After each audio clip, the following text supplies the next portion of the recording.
those. They all seem to go in different places. All right, good. Is there any questions from anyone before I get started tonight that can't wait until the end, or that you'd like to talk about? No. Okay. I do have a quick question, if you don't mind. Sure. I'm assuming that the Lexus or the lecture synopsis, like our little 250 word thing, that's going to be due at the end of next week. Yeah, I give you a week to do it, so it'll be next Wednesday when that is due. Perfect. Thank you. Mm-hmm. So the Yeah. summary of the first lecture is due tonight and the movie? That's correct. Both of those. I extended the watching the movie because not everyone seemed to get to it. So yeah, it's Yeah, I extended didn't through. really know we have to rent it. I thought it's like available like on YouTube. Yeah, you know, in the past, some students have told me they've been able to find all the scenes all cut up all over to YouTube somehow. So if you can, great. I've never looked, but maybe you can. Yeah, I'll try. Thank you. Yeah. Okay. So, Professor, you're saying the first lecture summary is due today, and this lecture is due next Wednesday? Yeah. Yeah. I've tried to give you a week to get things done. Okay. Yeah. And I know it might look a little confusing because I have a weekly module. And so that one comes due in the middle of the week, but the module is just really to say these are the things that are on tap for the week at one point or another. Professor? Yes. About the summary that is due today. I'm sorry. Say it again. What do you mean about the summary that is due today? Okay. So if you attended the lecture last week, or if you watched it on the site that it's posted on, you can write a 250 word synopsis, or you can tell me what you heard in the lecture. Can it be And like bullet points or does it have to be paragraph? I don't care. I don't have I want a narrative that shows me that you were here, that somehow you Okay, sounds good. watched. And then there was a code word, and you're going to put that in the box there and Canvas for me to take a look at, and that's due by midnight tonight for the last lecture. This lecture will be due by midnight next Wednesday. The code word is recorded on Zoom, right? On the Yeah. recording. That's correct. Yes. Are we allowed to ask questions about the movie right now, or would you leave that for later? You know what? I think maybe I'll. Well, I don't know what's going on here. Let me get started here, and then I'll give you guys a chance to ask some questions. Yeah, I seem to be getting some feedback from somebody. All righty, thank you. Yeah. All right, good. So we're going to talk about the movie Amadeus tonight. I'm excited to talk with you about it because it's one of my favorite movies, probably in my top 5, and a movie that I have seen more than any other because I play it for my classes every year. And since I have taught Introduction to Music since 2000, when I started at American River College, and I've had usually on the ground at least two sections a semester. That's 4 times a year right there, for sure. And so that's quite a bit over 20 years of teaching, 80 times to have this movie go. And I can pretty much, I think I could do the dialogue in my sleep, but I always see something different in the movie. It's one of the reasons I really love it, because it, even though it's not perfectly accurate about Mozart's life, I don't believe in anyone's wildest dreams that was the intention. And but they have made a huge effort to make it be as realistic as possible. And I see little things that they do all the way through to make that happen that I've missed. Maybe I missed for years and years and years. And so it's repeated watching.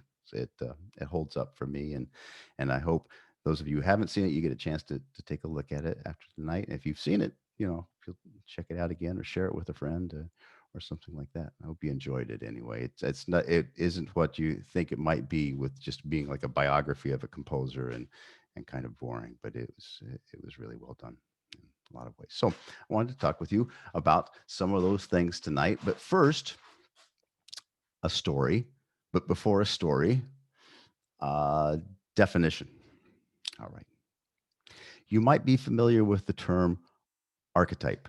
If you were in my class last semester and you went through the Carmen project with me, you know that Paul Epstein came in and he talked about the bull and the bullfighter and the archetype of the bull and the sacrifice and the death of the bull and the meaning behind all of that and where that comes from.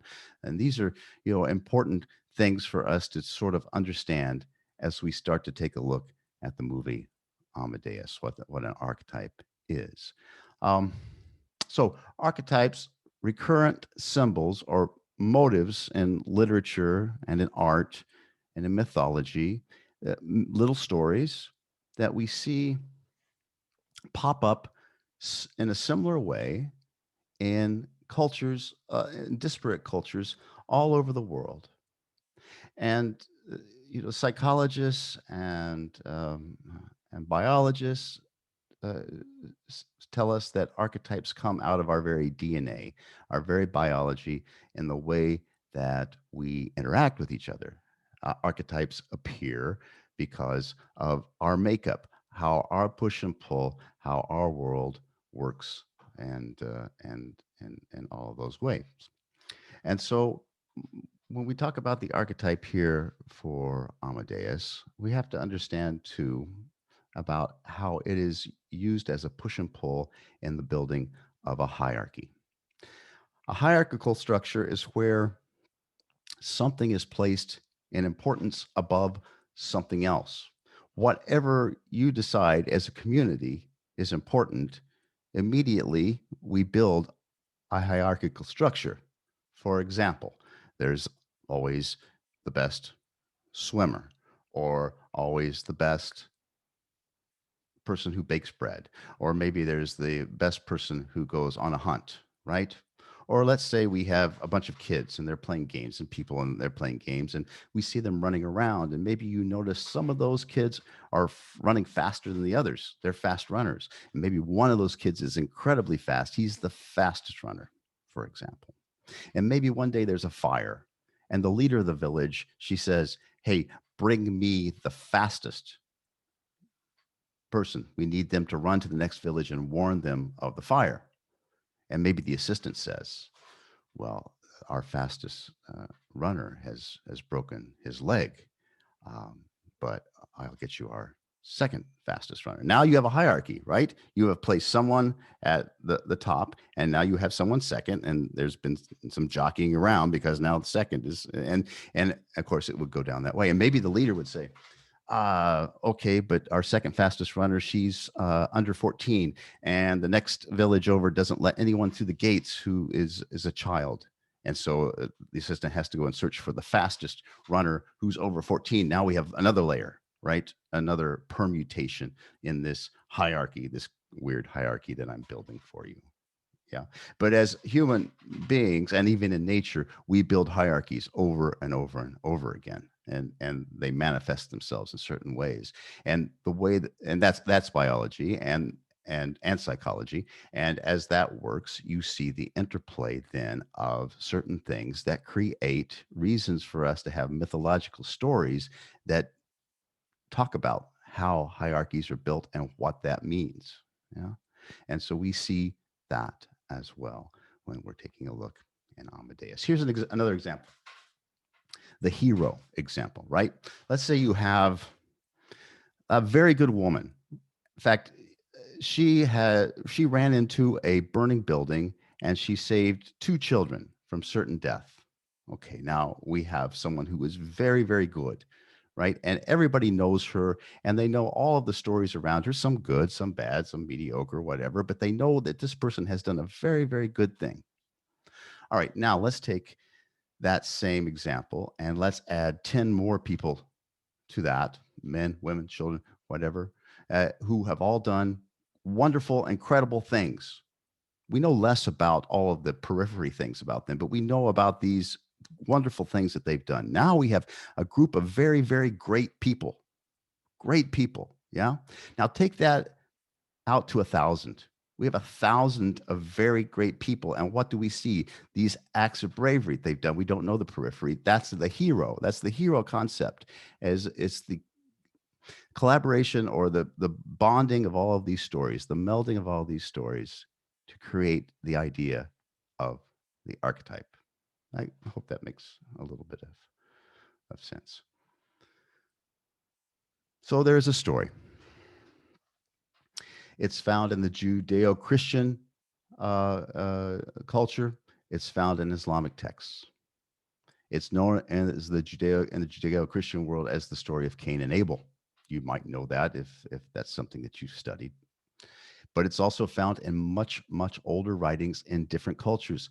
It's found in particular cultures, including Persian cultures. It's found in Norse cultures. It's found in ancient Roman and ancient Greek cultures. This story is found throughout African stories, Hindu stories. There's a version told by the Mayans, the Iroquois, indigenous tribe of upstate New York, Ontario, and that area, has this story as part of their origin story. The Shujing, the most ancient record of Chinese history, touches on this story. So the story of Cain and Abel is this. And I'll take the Judeo-Christian story. This is from the biblical book of Genesis. There are two sons, the sons of Adam and Eve. One's name is Cain. He's the firstborn. He is a farmer. And the other's Abel.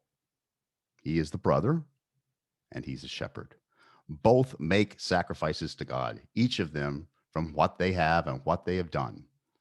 God favors Abel's sacrifices instead of Cain's. Cain, remember, is the firstborn. Cain gets jealous. Cain murders Abel. God punishes Cain, condemning him to a life of wandering or searching, where he eventually builds a city and fathers his own tribe, which might be interpreted as a little bit of hope at the end. Okay, so you have that typical story, and again, it shows up in much, much more ancient texts than what I've given you here. Amadeus, this movie based on the play by Alexander Pushkin from 1830.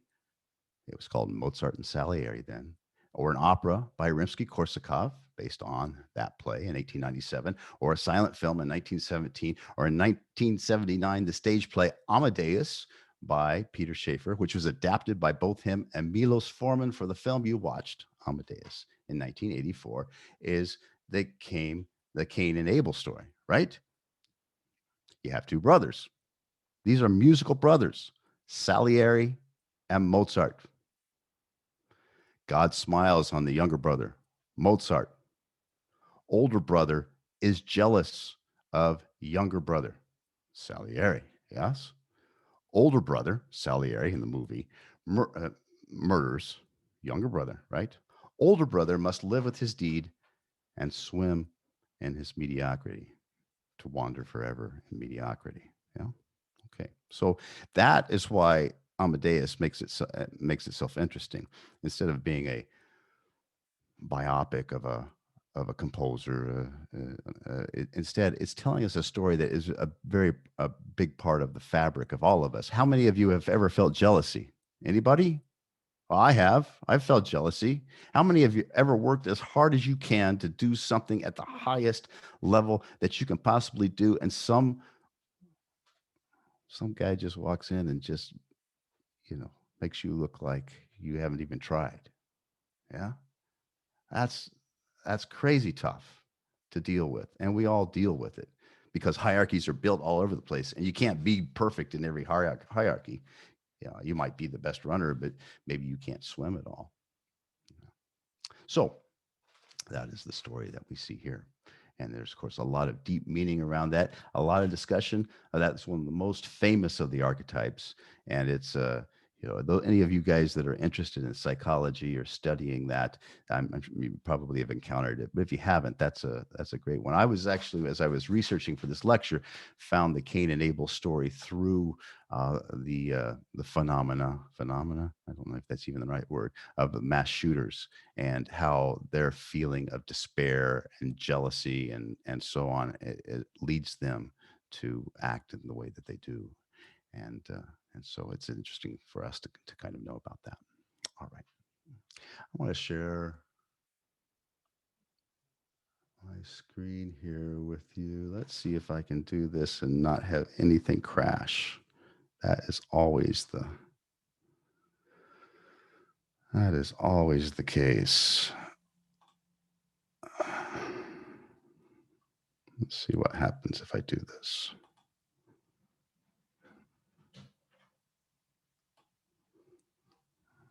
Okay.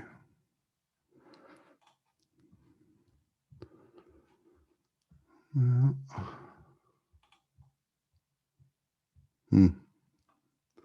didn't do what I wanted. One more time.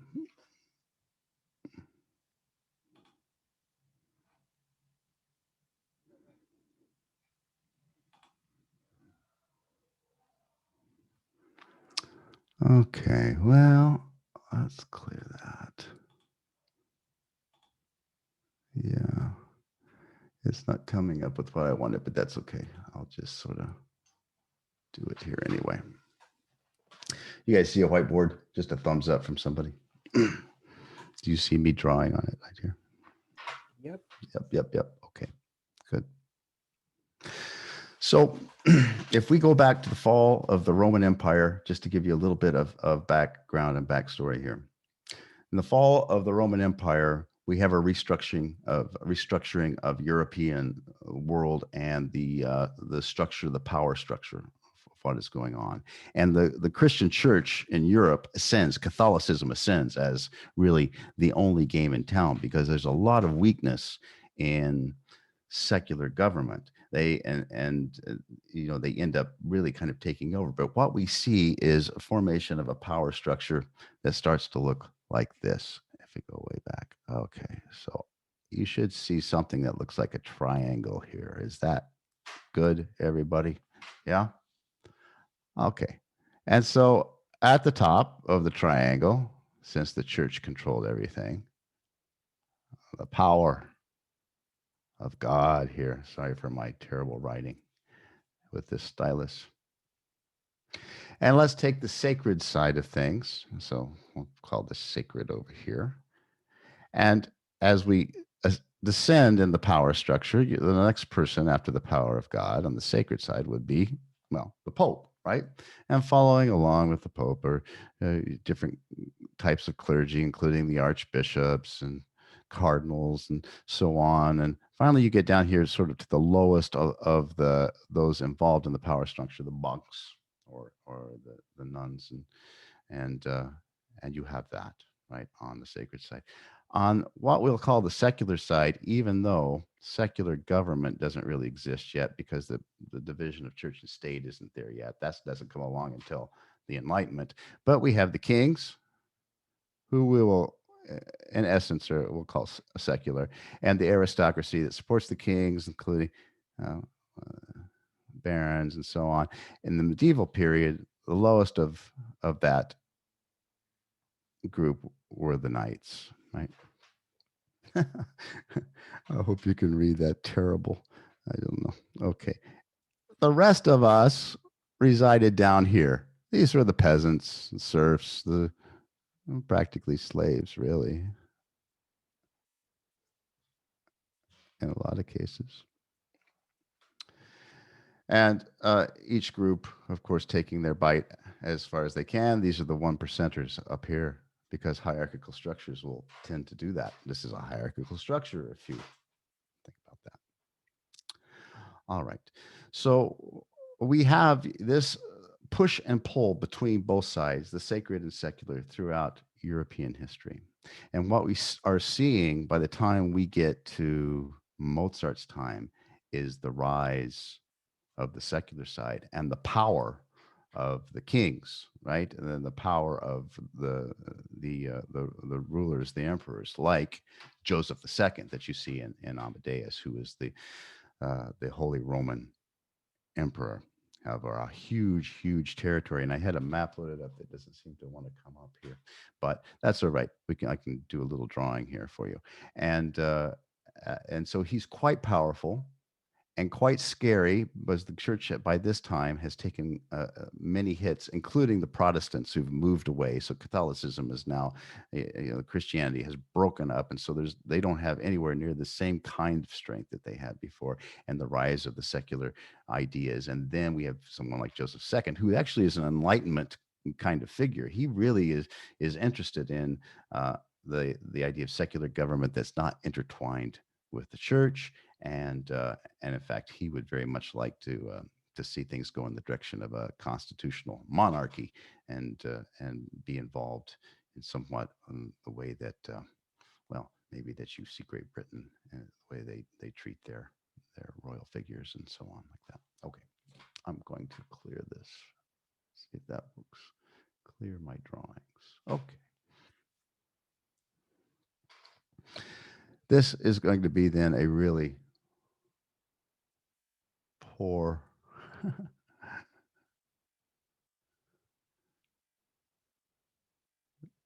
drawing of Austria.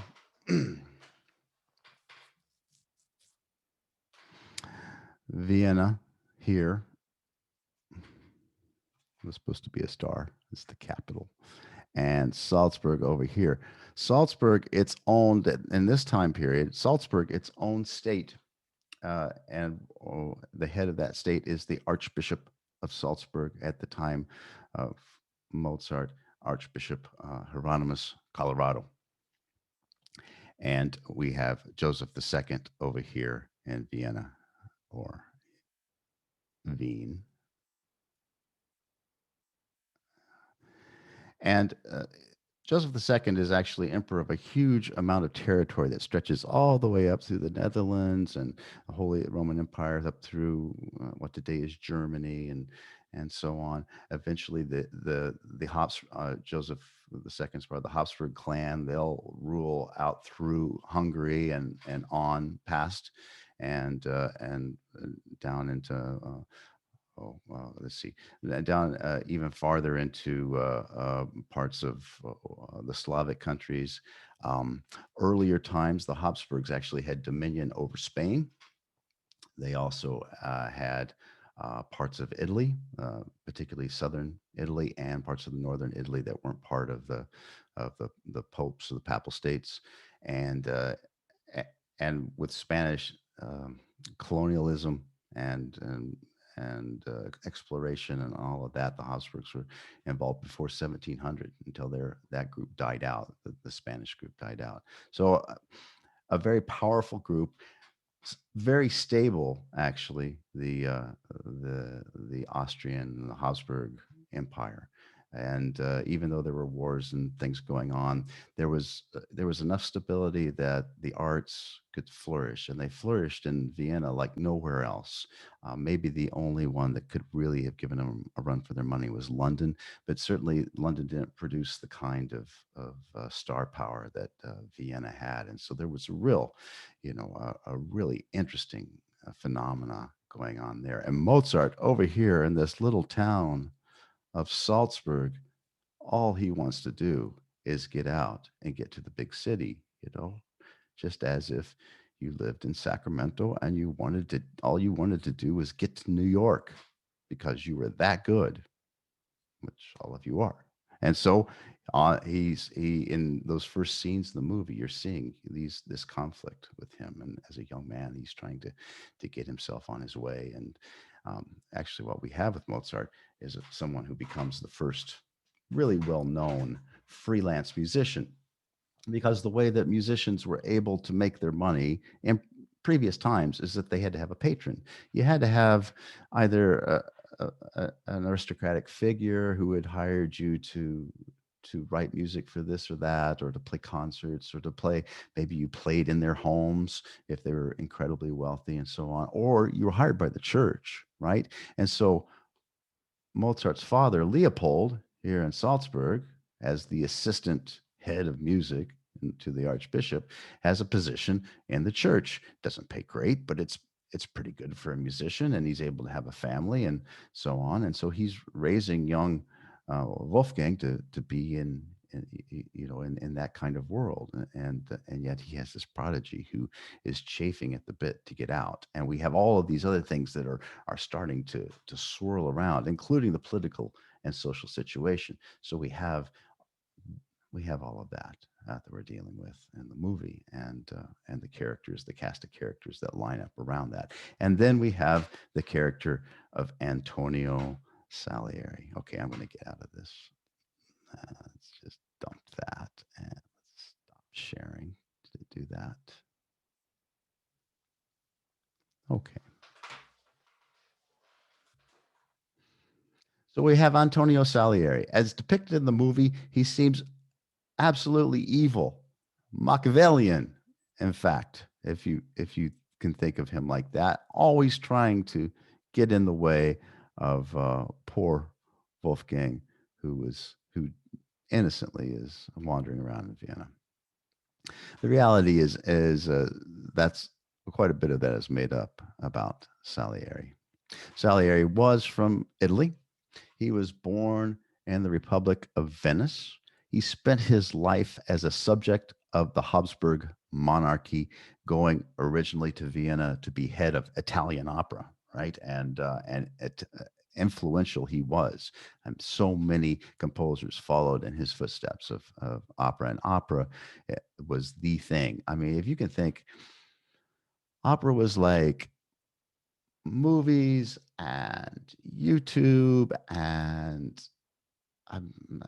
any kind of entertainment that you can think of today, all in one. I mean, it was that important. It swept the continent in a way that nothing ever had. And so if you were in that business, you were really at the top of the music world. And he was in the top city for music, and he was the top person in opera, and as I said, incredibly influential. He directed the Habsburg Court Opera from 1774 to 1792, and then became the Austrian Imperial Kapellmeister. That means practically head music maker for the Austrian court, for Emperor Joseph II, his right-hand person for music. And Emperor Joseph II, even though presented as sort of a bumbling fool, playing the harpsichord there and the clavichord. I can't remember what the instrument was, but not true. He was actually a pretty fine musician himself, and so you have that as well. Salieri had these famous students. Beethoven was his student. Franz Liszt was his student. Franz Schubert was his student, and even Mozart's son, after his death, Franz Xavier, studied with him. So you'll have those things as well. All but the wealthiest of students were given free lessons, as Salieri had been a penniless orphan at one point in his life himself. Little is known about his early life other than he had passions for reading and music and sugar. In the film, you might remember that there were several scenes, like even that first scene where Mozart and Costanza are sort of rolling around on the floor, right? And he's over there. He has ended up in that room because he was stealing some kind of sweet thing off the table. And then you see him later on. He's offering Costanza some. I forget, nipples of Venus, chocolates, the Italian chocolates, and then he's eating panna cotta with Mozart at one point. So he's certainly had a sweet tooth. Salieri was married. He had 8 children. 4 of them survived to adulthood. You might remember the singer that Madame Cavalieri, who was his student that Mozart sort of poached to be in his opera. According to some records, they had an affair, and she was, very much a part of a lot of his productions. So it was a multifaceted individual, and much more interesting than portrayed in the movie. But they needed an evil figure for the archetypical story. I'm going to give you some of the common questions that I get from students through the years, and I'll just answer them in what I've prepared here. And then I'm going to give you guys a chance, if you guys have some questions of things that I haven't talked about, we'd love to discuss them. So here are a few. Antonio Salieri, that was my first one. That was I get a lot of what was the deal with Antonio Salieri. So that was that. Here's one I talked about in the last lecture that has still come up and still comes up. Oh, by the way, everybody go ahead and practice saying Mozart with a t sound for the Z. Just say it by yourself, Mozart. Then I'm going to call on you and have you come off mute and say it for us. Maureen, can you say it? Mozart. Yeah, I can pronounce well. Mozart. Oh, that's good. That's yeah, good. because I'm Armenian, and in Armenian we have t. Yeah, letter t. It's Same not deal. difficult for me. Yeah. I saw you were brave enough to do that. The same with Salzburg. Instead of Salzburg, it's also the same idea. Yeah, Salzburg. Yeah. All right. Anybody else want to try? No more volunteers. No more bravery. Mozart. I'm also there we go. Armenian. Mozart. All right, we got a good Armenian contingent. here tonight. Mozart. Yeah, be careful with the Mozart, but the that sound. Good. Yeah, Mozart. Yeah.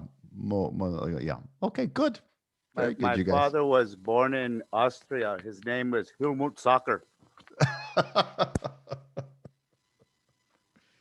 Yeah. Yeah, those German names and words go on forever. It's just like, let's stick another word in there and just, All right.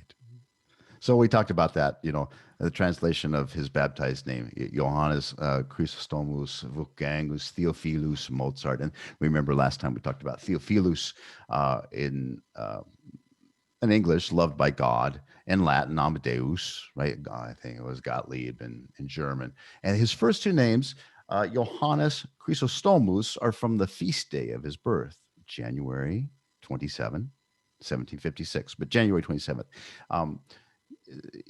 So in the Catholic Church, each saint has a day of the year. Each day that has an assigned day. So you have a feast day for the day of your birth. And Johannes, in his particular case, Johannes Chrysostomus. Johannes was a priest known for public speaking and denouncing the abuse of authority. Chrysostomus means golden-mouthed in Greek. Incidentally, I'm not Catholic, but I looked up my feast day just because I thought it would be interesting. I didn't even think about it. My birthday is May 27th.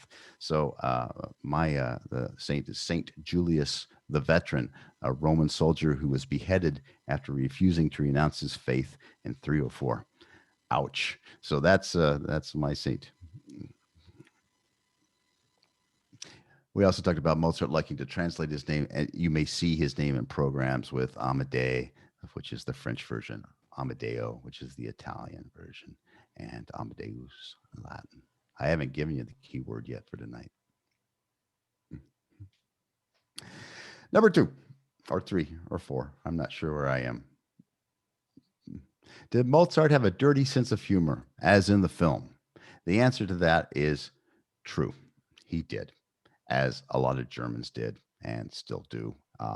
He had some off-color humorous things to say in letters to his father and his mother and his sister and his cousin, who he might have been a little bit in love with his cousin, which was somewhat common during that time. Much of it was scatological, which for better words means it was potty humor. Yeah. And some historians believe it was a result of a psychological or psychiatric condition, right? But, well, that could be. But music historians are notoriously uptight, and their sensibilities will go off at anything. And so it's probably that Mozart just enjoyed shocking each other. And again, in the writings from that time, literature of that time, there is lots of reference to scatological humor. And so it is just kind of a German thing to say those kinds of things. Here's an example. This is a letter dated November 5th, 1777 to his cousin, Maria Anna Thekla Mozart. Originally, now this rhymed in German, but I'm going to give you the English translation. Here it is. Quote, "Well, I wish you good night, but first, shit in your bed and make it burst. Sleep soundly, my love. Into your mouth, your ass you'll shove. Unquote. Sweet lullaby, that one. Mozart, thank you. Terrible. Or the party piece written for his friends in Vienna. This one is called Leck, mich, Arsch, which you probably can translate, kiss my ass, maybe even worse. Sung by 6 voices in a 3-part round. Now, a round is a type of canon. It's a piece of music, a melody that repeats itself and becomes offset as each person enters. You guys might be familiar with a round if you ever sang the song Row, Row, Row Your Boat. Anybody sing that song before? Okay, so row, row, row your boat, right? That's how you do it, right? And we'd all sing it together and unison, like all at the same time, right? And then maybe we'd split the group up into 2, and group 1 would start sing row, row, row your boat gently down the stream, and then the second group would start at the beginning. And now we have set up what we would call polyphony, right? We have 2 important lines going on at the same time. They're also offset from each other, so we're on both in different places. And then we might break up into 3, right? As kids, we could break up into 3 and see if we can do that. We do that, we're pretty good, and then we go 4, and then maybe 5, and it all falls apart, and we go, let's go play dodgeball. That'd be more fun. So that's a round, right? Row, row, row. Yeah, so you can put Mozart's words. Kiss, kiss, kiss my ass. Da, da, da. Maybe I don't know what his melody was for that. Probably not. Row, row your boat. Okay, then. A quick story with perhaps maybe the most sad example, but my favorite, I think, of Mozart. In August 1777, Wolfgang was 21, and he resigned his position working for the Prince Archbishop of Salzburg. He had been employed at 16 as a court musician, and even though it was incredibly prolific as a composer during the time, he chafed at the idea of spending the rest of his life in the backwater of Salzburg, which it was. And so he decides he wants to go and see what he can do out there, and he's going to leave and go to Paris. His mother is going to accompany him because his father has taken too much leave, and the new Prince Archbishop, Hieronymus Colloredo, was not as lenient as the old one. He said, like 15 months on tour with your son to Rome is not going to cut it. I need you here to do the work that you're hired to do. Mozart is then on his way to Paris, and he ends up in the city of Mannheim, today Mannheim, Germany, which at that time had a very well-known orchestra and musical community. In fact, probably the best orchestra in all of Europe. And Mozart really was trying to find work there. And they stayed for a while. He started to give some lessons and all of that. He gave particularly vocal lessons, and he gave vocal lessons to this student, 16-year-old Alyssa Weber, from a very musical family, the Weber family. Well, eventually, his father and his mother urged him to go on to Paris, saying that Mannheim wasn't going to work out. Mozart wasn't able really to find enough work to make it all work out in Mannheim. And since there was no employment to be found, he decided to get up and leave and go to Paris with his mother. He did, however, before that, express his love for Alyssa and professed that he wanted to marry her, and she told him she would consider it. Tearfully, the lovers said goodbye, and Mozart left for Paris to find fame and fortune. He would find neither fame or fortune when he got to Paris. In Paris, he was rebuffed by the nobility there again and again, his mother lingering in a dark, cold, sleazy Parisian hotel room, suffering from hunger and eventual illness. Mozart couldn't understand why the Parisians didn't just love him. As a child prodigy, he had played games on the floor with Marie Antoinette, and who was now the Queen of France, right? Because Joseph II's sister, Marie Antoinette, actually is a very political move, marries the King of France. And what this does is seals the alliance between France and the Habsburgs, who had been fighting like for years. And so this was, this was a very major thing. So now the Queen of France, sister of Joseph II, the Austrian Empire, now as an adult, no one was interested in him. His star had faded, as it often does, with child prodigies. And although he was eventually offered a job there as an organist at Versailles, it was not what he wanted to do. He wanted to be a composer. He wanted to be out there doing, he didn't be a stuffy old organist and had that kind of life. And so upon his father's urging and his father manipulating to get him another job in Salzburg, he was finally encouraged and decided to return to Salzburg. However, his mother had died while they were there in Paris, which was a very tragic thing for him to deal with. Goes without saying, right? Sad, difficult thing for a young man in a city that was new to him, with no money.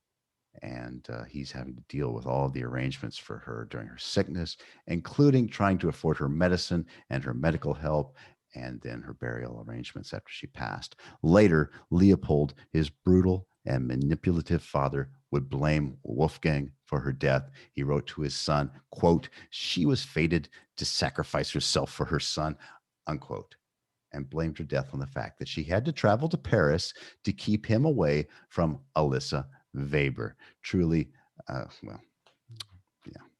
truly a grade A-hole at the father there. And returning to Salzburg, Mozart passed through Munich, where the now increasingly successful Alyssa was employed as a singer. And according to his first biographer, the following, quote, "When he entered the room to meet Alyssa, she appeared no longer to know him, for whom she previously had wept. Accordingly, he sat down at the piano and sang in a loud voice, 'Leck mir das mich im Arsch, das mich nicht will.' The translation is, 'The one who doesn't want me can lick my ass,' unquote. Now, who can blame this poor guy? He'd lost his mother, he's out of work, he's lost his status, and now the girl he loves, and who said that she would consider marrying him, pretends to not even know him. Plus, he has to return to Salzburg, hat in hand, to an unbearable existence with a father who treats him like a child. An appropriate response, given the situation. Later, surprisingly and interestingly enough, he would marry Alyssa's sister, Costanza, which might have made things uncomfortable at their annual family Super Bowl party, but we have no record of that. Tom Brady was probably playing back then. You guys watched the Super Bowl? Nobody? Okay. Next one. Did Italian composers in Vienna try to get in the way of Mozart's career? That is somewhat true. Having myself been a freelance musician for many years in Los Angeles, I can tell you stories that would make your head spin about musicians sabotaging others' work to get their own work, right? There's an old musician's joke. It goes something like this.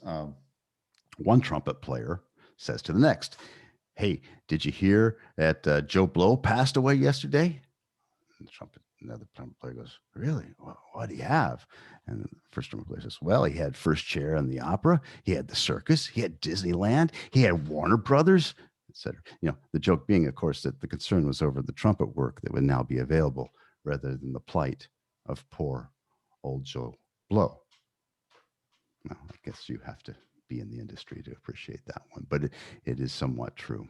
Regardless, there were certainly some behind the scenes manipulations to try to keep Mozart from carrying off all the prizes and the winnings in Vienna. Wolfgang and Leopold wrote in their letters to each other that several cabals led by Salieri were actively putting obstacles in the way of Mozart. They resented the place that Italian composers held with the Austrian nobility. But that happens, to every successful musician. Was it personal? Hard to say. Probably not. Is Mozart a household name today, or Salieri? I think we know who came out on top and who became famous. The argument over which language, German versus Italian, which would be best for opera, is true. Most opera had been in Italian. The general feeling is that since the birthplace of opera was in Italy, that the two went hand in hand, and that vocal music was much more beautiful, sung with the rolling Italian tongue than the guttural German tongue. In fact, it was considered very cool to have Italian composers working in your court, a tradition that stretched back to Vivaldi coming to Vienna. Right? The elite would demand a lesser Italian composer just for appearance's sake. This was not the issue, of course, in Vienna, a court that could have the best of anyone they wanted, but there certainly was a bias toward Italian musicians all over the continent. With the rise of nationalism during this time period, a demand for all things German is becoming more and more prevalent. Joseph II, a secular leader with Enlightenment ideals, was happy to have support on presenting opera in the German language. Just another little gig at the Italians and another plus for the German side of things. The language, German, the language of the people. Mozart, of his people. Mozart was just a conduit in a bigger picture, really, of asserting German authority over the Italians. Okay, here's a few others. Some others. Did Mozart have only one child? He had 5.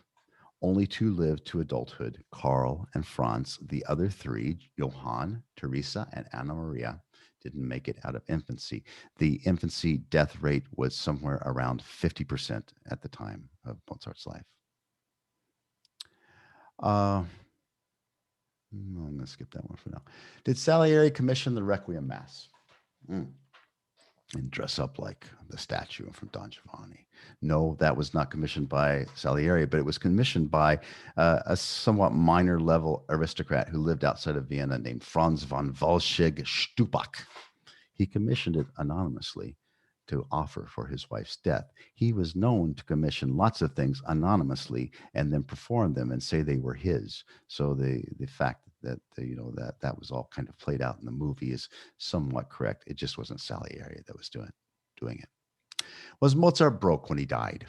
In his final years, Mozart resorted to pawning or selling most of his possessions and writing pathetic letters to his friends, begging for loans. The music world was changing. There were fewer commissions. There were fewer performances. His most powerful patron, Emperor Joseph II, had died, and his successor, Leopold II, couldn't stand him.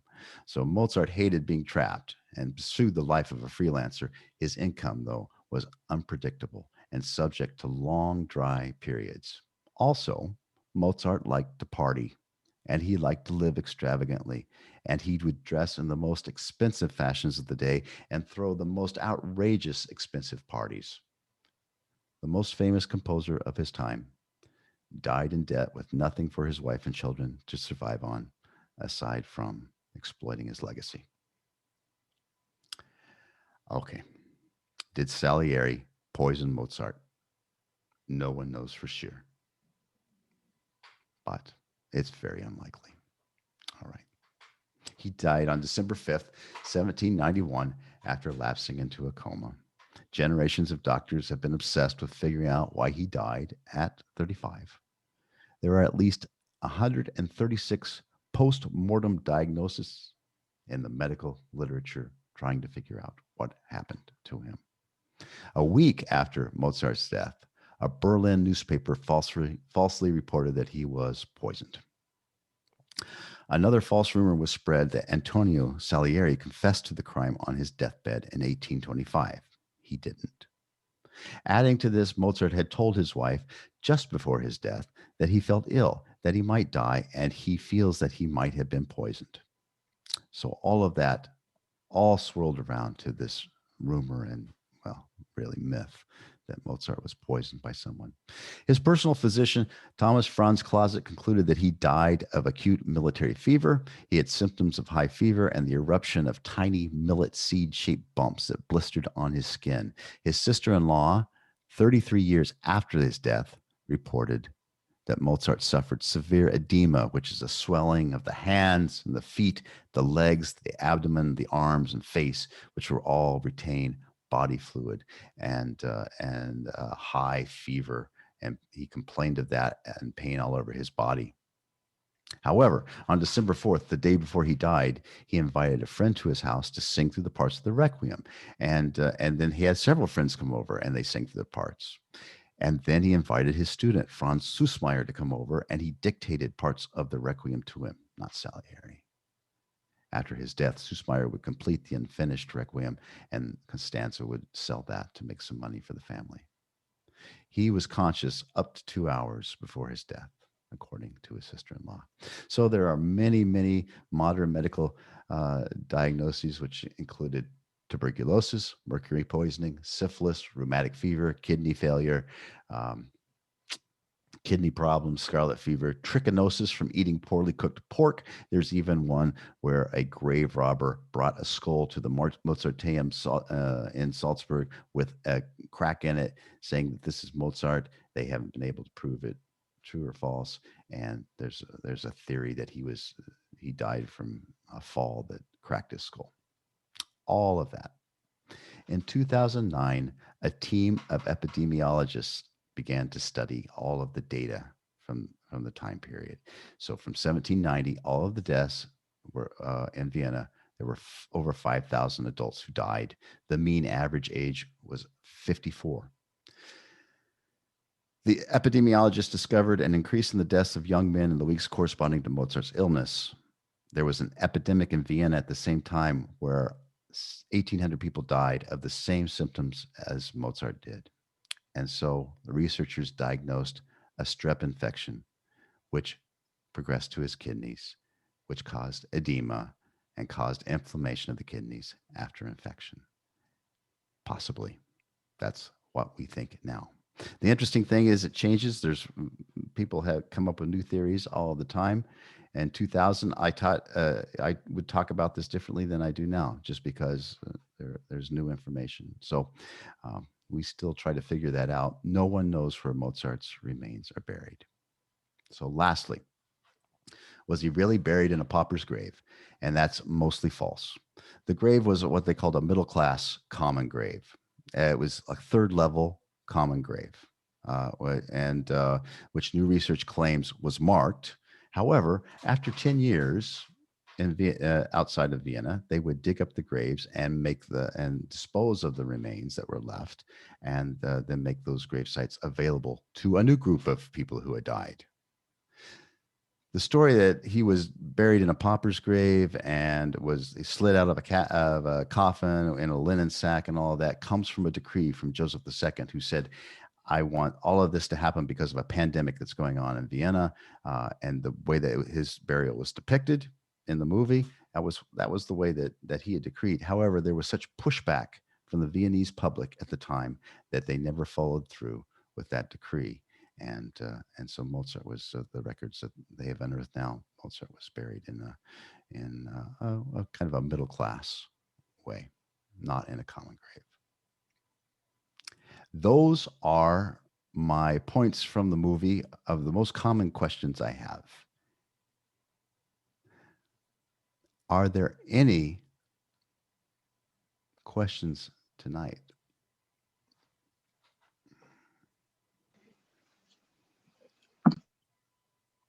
Yes.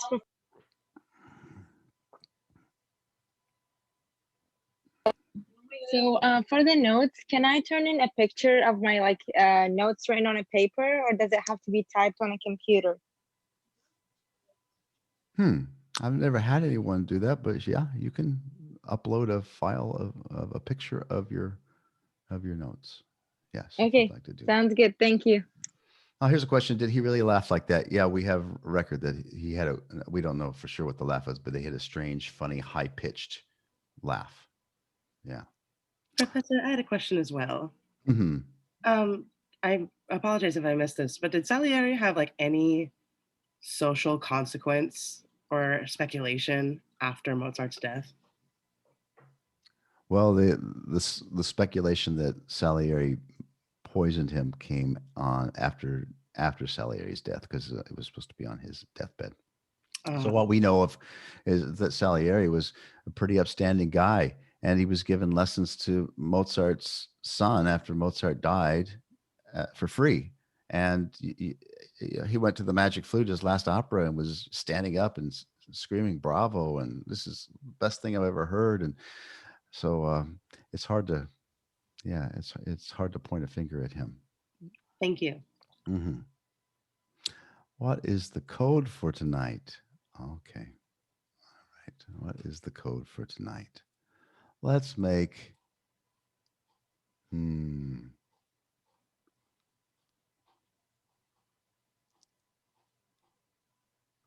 okay. Let's make the code for tonight an Italian dessert. And if you don't know what this Italian dessert is, you're going to have to look it up. Panna cotta. It starts with a P. The second word starts with a C. It's an Italian dessert. If you don't know it, you'll have to look it up, but that's the code word for tonight. Excuse me, Professor. Can you repeat again? That's panna cotta. Okay, panna cotta dessert. First word P, second word C.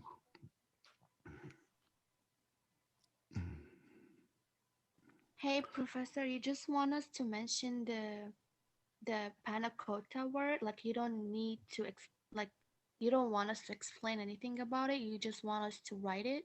Okay, I want the code word and I want your synopsis, your 250 word synopsis. Okay, thank you. Mm-hmm. Any other questions here tonight? Did Mozart have any pupils close to as famous as Salieri's? No, but Beethoven wanted to study with him. He moved to Vienna as a young man. His mother, he came to Vienna and he got to play for Mozart one time. And Mozart's letters we have, I heard this guy Beethoven play today. Watch out for him. He made a big sound. People used to sort of make fun of that and say Mozart was being cynical, but most people today think that is not true, that he was really impressed with him. Beethoven then was called home. His mother had taken sick and eventually she died. He had to take care of his brothers. And by the time he made it back to Vienna, Mozart had already passed away. He didn't get to study with his hero. Professor? No. I have a question. Yeah. Where can I find the first lecture? It's on the link that I have in Canvas for you. It's also on the ARC Orchestra page under Mozart Project.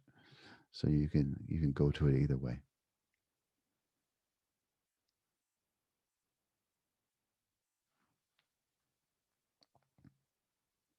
All right, next time we have up the world's greatest attorney, and I mean that. He really is. David Brooks. He's an amazing person in so many ways. And he's going to do a lecture on entitled Yet Another Confused Musician, The Law, Society, and Politics of the Enlightenment, and how those intersected with Mozart. It should be really interesting. So that'll be next time we get together. I'm going to hang out here for a while. Happy to answer any questions. I know some orchestra people have some questions and things, and anybody fair game right now.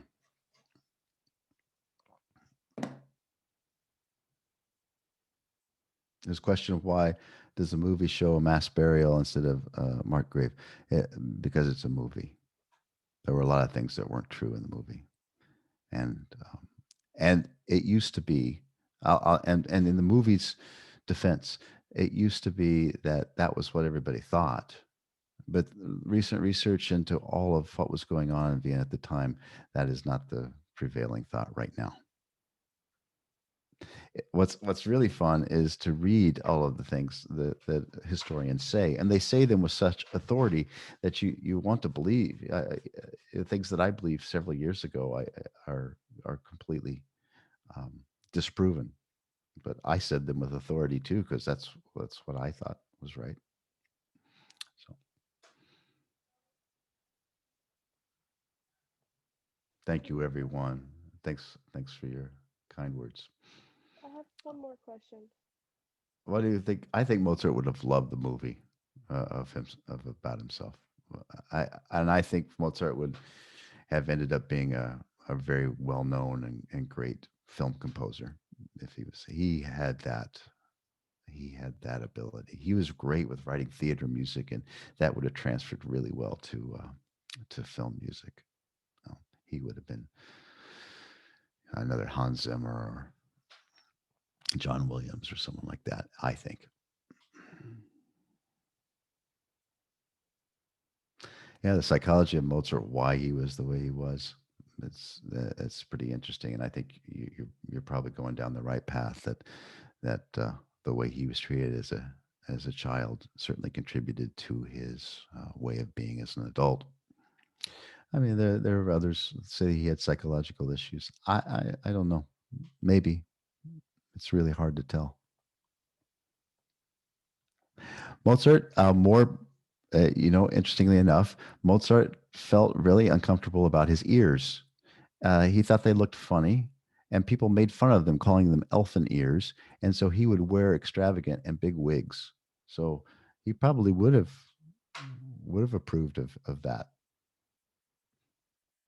He also liked a good practical joke. He had a buddy that he would play practical jokes on all the time. They were drinking partners. In fact, he wrote 4 horn concertos for him, and so I think he would have seen the humor in the movie and appreciated what they were trying to do. That's my feeling. Professor, I have a question about discussions. Mm. So at the beginning, I thought there is like no time sensitivity with those assignments. So I've emailed you discussion 3, but now that I know they're time sensitive, so I promise I'm not gonna email you anymore. I'm gonna like turn them in on Canvas. I appreciate that. I mean, I don't mind getting emails, so that's great. But yeah, it's easier for me if you get them in on time. Yeah, so I just like emailed you discussion 3 because I noticed this was like time sensitive assignment, and now I know like discussions and pretty much the lecture videos assignments, those are the ones that need to be submitted on Canvas, right? Yeah, I think I followed that, and yes, you'll see all the things in the module in Canvas that should go there, and the things that are in the textbook are all integrated in the textbook, so that should be pretty user friendly. Okay, thank you so much. You're welcome.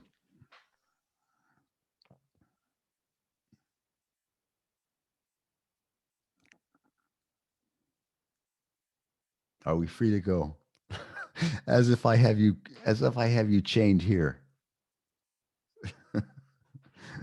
Yes, you're always free to go. Professor, I wanted to just like make a quick comment from orchestra for the string section. I did leave a little comment in the collaboration piece, but as I could tell from the discussion last week, a few people were experiencing lag, and I just wanted to let everyone know, particularly my string folks, I'm not leaving you guys behind. I'm just having recording difficulties. I bought a microphone and then it just didn't work. And then Soundtrap didn't like recording in the app. So I'm working on that, and I'm going to get that done as soon as possible. Yeah. Oh, well, thanks, Brandy. I had a discussion with a couple of other instructors today who are seeing some similar issues with students. I had a student contact me this morning who was talking about the lag and all of that. And I did a little research today to see what can correct that, if that's your problem. Try not to use anything that's Bluetooth. First off, it's particularly bad on Mac machines, it seems to be. And if you can plug directly if you use a laptop, directly into your laptop to do it, or if you're using your phone, plug directly into your phone with the headphones to do it. And that has cleared up the problem in a lot of cases. If that doesn't clear up the problem, there are some steps that you can take. And I actually have a whole article from Soundtrap on some adjustments that you can make that I can send to you.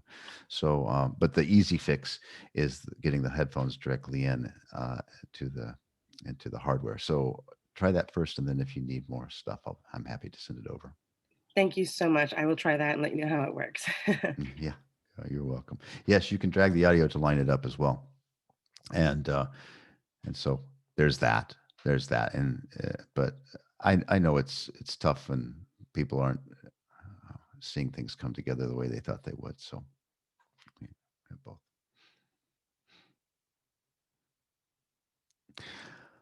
Let's see. I see a lot of orchestra people here now. Hello, orchestra people. It's been very quiet in the Soundtrap collaborative rooms. Did I say that right? Collaborative? Yeah, I think so. Collaborative rooms. Rooms of collaboration. And so maybe you guys have some things you want to tell me, or maybe you just it just feels overwhelming and you haven't really given it a shot yet. That's okay too. But let's see what we can get down. Let's get something down this week, because then we can go in and talk about it and play around with it. And it doesn't have to be perfect. Absolutely won't be. Okay, so we're just working on the very first part, not the allegro, but the first part of it. The opening. I think some people, I was in the, Sharon, I was in the woodwind room today, and I noticed that some people went ahead and recorded the whole track. If you want to, that's okay. What I was trying to do is see what we could do to get those first chords lined up as just a way to get started. But yeah, go right ahead and put the whole thing down if you want to. Okay, I got to start. Okay.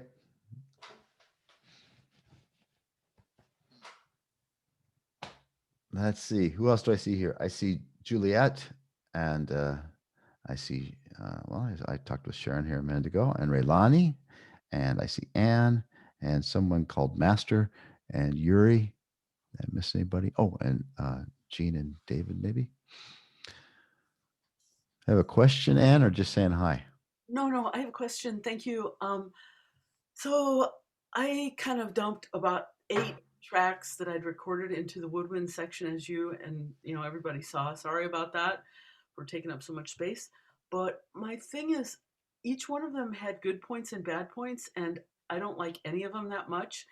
But I really wanted to put something there this week because it was due. And so, is it better to put multiple, tracks there and let you guys edit, by cutting and paste, than to just pick one, even though one that I didn't pick might have had a better part in some of the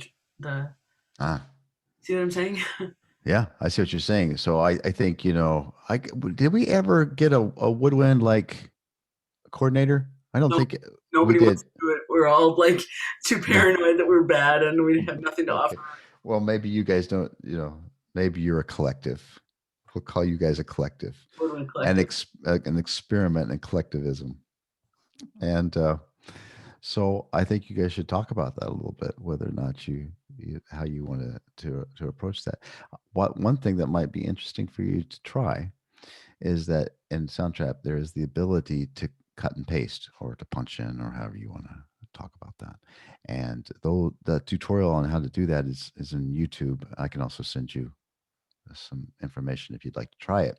So what you could do with those big long rests that you have is to get a chance to record that next passage several times, so that you don't have to feel like you have to get the whole thing down perfectly in one take. So, Dr. Thompson, if I have 5 recordings of the entire passage up there, which I do, is it better for me to delete 4 of them and just pick one that I think might be the best, even though some of the ones I delete might have better parts in part of the track than the one I keep? What you could do is export all of those tracks to your individual room, the assignment room, and then you could cut and paste. Let's see, let me think how you could do this. You could cut and paste that.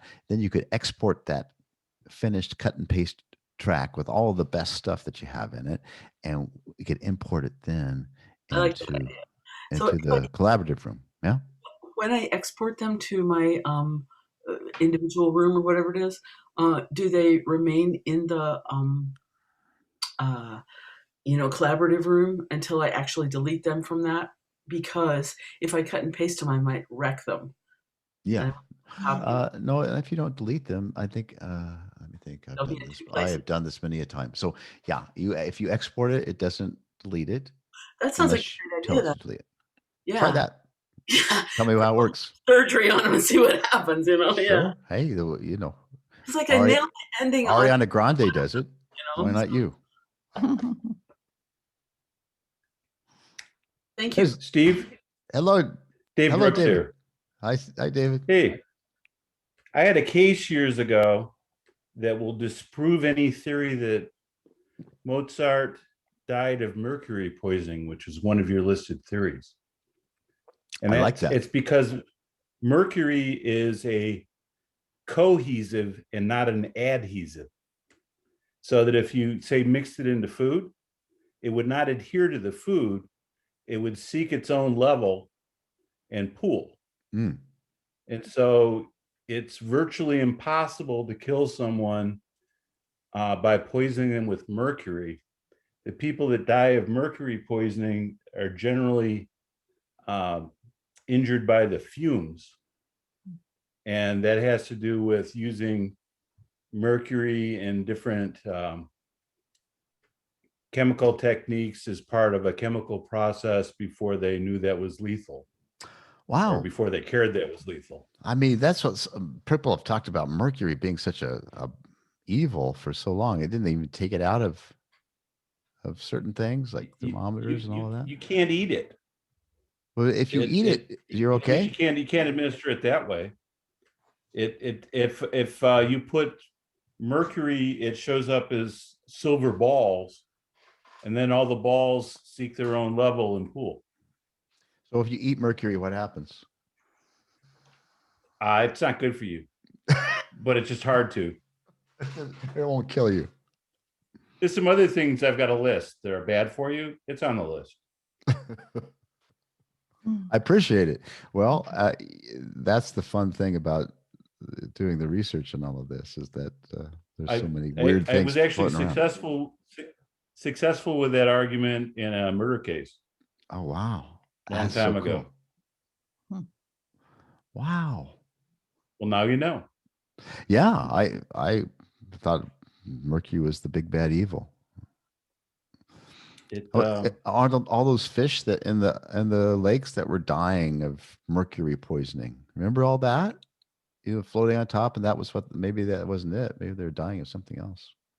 There were probably lots of possibilities, but mercury does show up in Great Lakes fish in sufficient quantities that sensitive groups are advised to not consume them. And it doesn't take much for that to be a problem. Yeah. And I guess I don't know how that's getting into the water where the fish get into it, but it's probably broken down into other chemicals. Yeah. David, you always come up with something that I have to think about. Yeah, Gene says me too. Yeah. Poor Gene. She's very tolerant. She is. Yeah. Lucky man. So I'll send lucky. you an outline for next week and let me know if there's anything that needs to be added to that. Yeah. No, I mean, we're up for anything around here. I mean, you got to be careful saying that to me. You see me, I just kind of go, well, I don't know. It's a Zoom call. Oh, well. Well, I'll try to keep it entertaining. Yeah, that's what we're here for, the entertainment aspect. If you're not having fun, you're doing it wrong.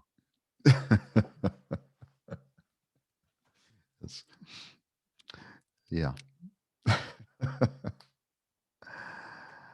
Oh. Well, have a pleasant evening, and I'll check in this week. Yeah, you guys too. It's good to see you, David.